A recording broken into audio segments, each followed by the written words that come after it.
All right, so in this video, what we will look at is, the classification of polynomials. So how are polynomials classified? And you will find that it is useful to classify polynomials based on two aspects.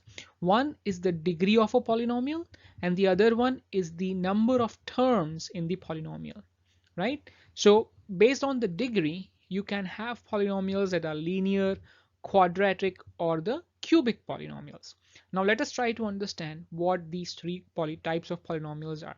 So linear, as the name suggests, right? Linear. So the definition of the linear polynomials is those polynomials which has a degree 1.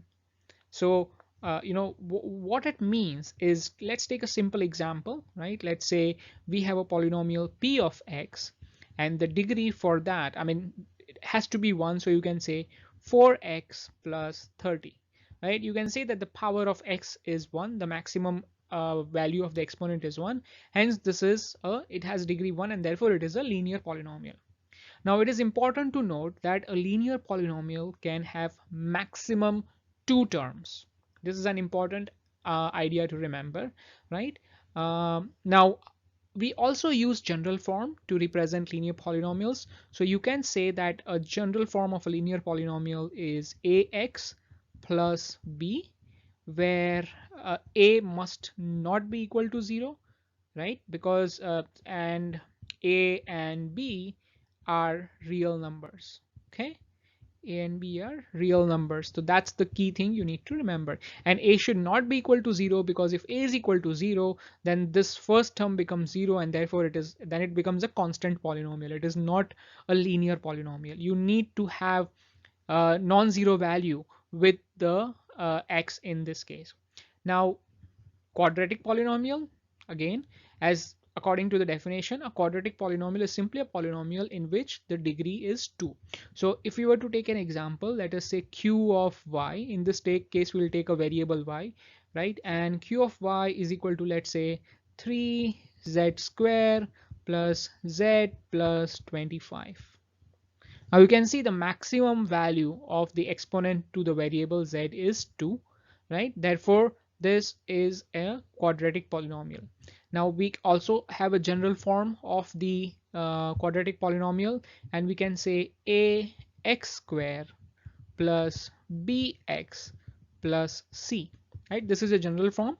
Now a, b, and c are real numbers, and a necessary condition is that a must not be equal to 0. That is the main thing. The constant a must not be equal to 0. Okay, so don't get confused that we are using the number that we are using a, b, and c. They are not variables. They are just, we are using letters to represent any constant number. Okay, so this is just a general form, and the variable is x. So that is one key thing that you need to just remind yourselves and not get confused by it. Now if we look at the third type of polynomial, that is cubic, simply the definition is that any polynomial whose degree is 3 is a cubic polynomial. So to take an example, let us just say we have something like let's say z of t. In this case, we're taking a polynomial z. In the variable t, it says t cube minus t plus 5, right? So this is an example of a linear polynomial. You can see that t, the maximum exponent to t is 3. It's a polynomial of degree 3, hence it is a cubic polynomial. And the general form for a cubic polynomial is actually similar: ax cube plus bx square plus cx plus d, where a must not be equal to 0, and the a, b, c, and d are simply letters using to represent any constant number, and they are all real numbers. Okay, you can have b, c, and d to be 0, but a must not be 0. Now interesting thing to note is the maximum number of terms you can have in linear polynomials is 2. The maximum number of terms you can have in quadratic polynomials is 3, and the maximum number of terms you can have in cubic polynomials is 4, as you can see over here.